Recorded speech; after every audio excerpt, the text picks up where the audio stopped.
Hello everyone!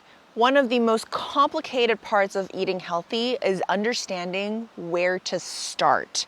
There are so many diets and programs out there, it's really hard to decipher which one works and which one doesn't, and it can be like crazy confusing, even for me. You know, there's research on intermittent fasting, there's research being done about eating more meals a day, you can count your macros, you can count your calories. Don't eat meat, but then you can only eat meat for some people, and then eat a low-fat diet, but no, you should eat a high-fat diet to stay in ketogenesis, but you have to make sure that you're eating a balanced macro. Oh, and by the way, don't forget your micronutrients. There's a lot, and it's really confusing. And that's just the tip of the iceberg. There's so many other programs and diets out there. So today, I'm going to show you my 5 rules or my 5 key takeaways to keep things simple, and so that I don't lose my mind and my brain doesn't explode with all these different things that I'm finding on social media, the internet, newspapers, friends, whatever. So the first one is you need to understand that everyone is different. There isn't a silver bullet when it comes to nutrition. What works for one person may not work for another.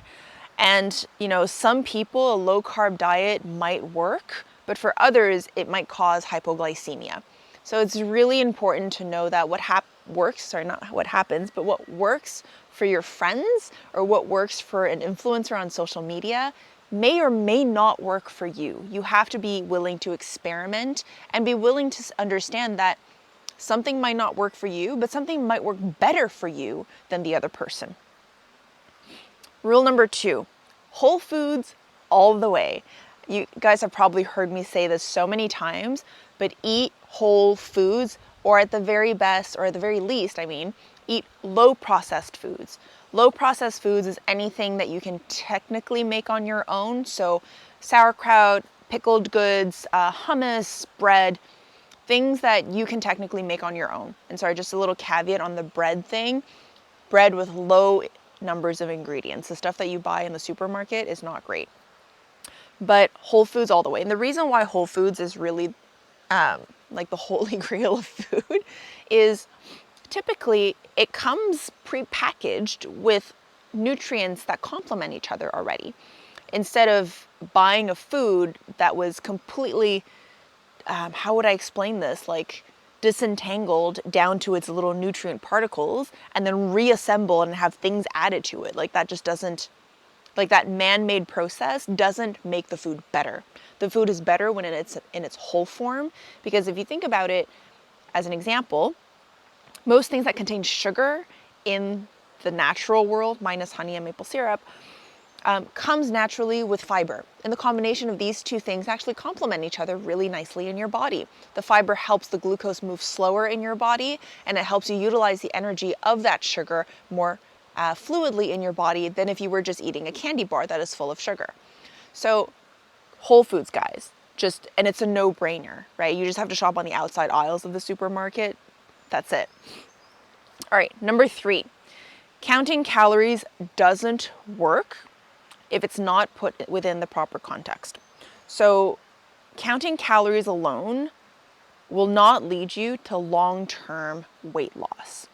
About like 80 to 95% of experts in the field believe that counting calories actually make you regain the weight soon after you're done with your program. So the reason this doesn't work is that your body is an expert at adapting its metabolic rate. This means if you are eating, say, 2,000 calories on a regular basis, and you go, I want to lose weight, I'm going to go into a calorie deficit, and I'll go down to like 1,500 calories. Well, if you do it 1 day or 2 days, yeah, it'll work, because your body's still thinking that it needs to burn 2,000 calories. So when you're in that deficit, you'll burn an extra 500 calories. Now the problem is, if you maintain that calorie deficit for a long time, your body's going to go, wait, hold on a second, I don't get 2,000 calories anymore. I now only get 1,500. Let me recalibrate how much energy I burn. So then suddenly, you're no longer burning 2,000 calories a day, you're burning 1,500 calories a day. Now, this is fine if you continue at 1,500 calories forever, but it becomes a problem if you now go, okay, well, I've lost my 10 pounds, I want to go back to eating 2,000 calories because it was a lot more sustainable. Now your body goes, oh, hold on, I'm getting an extra 500 calories. What do I do with this? I'm going to store it. I'm going to put it away just in case. And this is why when you're doing a calorie deficit in the short term, or a medium term, I should say, where your body has a time to adjust to that new calorie count, it doesn't work in the long run, because then your body's just going to restore that energy when you go back to your regular 2,000 calories. Point number 4, pay attention to your body and how it reacts to things that you're trying. And this is because there's so many different factors in our life, the environment, our stress, our level of energy, whether we worked out one day, what we're eating.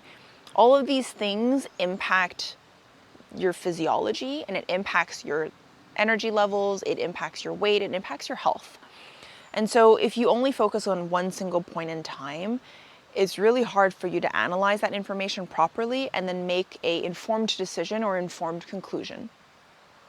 So you need to assess a range of data and then really pay attention to what is happening to your body. So whenever you are making a change in your normal routine, do one thing at a time so you can collect proper data and then assess whether it's working for you. And this is particularly true for my female friends out there, because throughout a given month or a given 4 weeks, your body's hormones changes from one week to another. So you cannot compare week 1 to week 4. You have to go through that 4-week cycle multiple times to then see, oh, between week 1 and week 1 of 2 months back to back, this is what happens. If you focus on just the 4 weeks and you're looking at week 1 versus week 3 or week 1 versus week 4, your data point is not accurate because the hormones in your body are naturally different. So number 5 is there are plenty of benefits from all the different diets and programs. Big asterisk here is most of them. There are definitely some of them that are a little bit outrageous and that you really should take with a grain of salt. But for most of them, they all have some kind of benefit. Now, the important thing here is to extract the part of the information that works for you based on number 4, which is look at your data, look at your body, understand how your body works with food and nutrition and different programs and routines, and then make those tweaks based on really good information about certain diets and routines.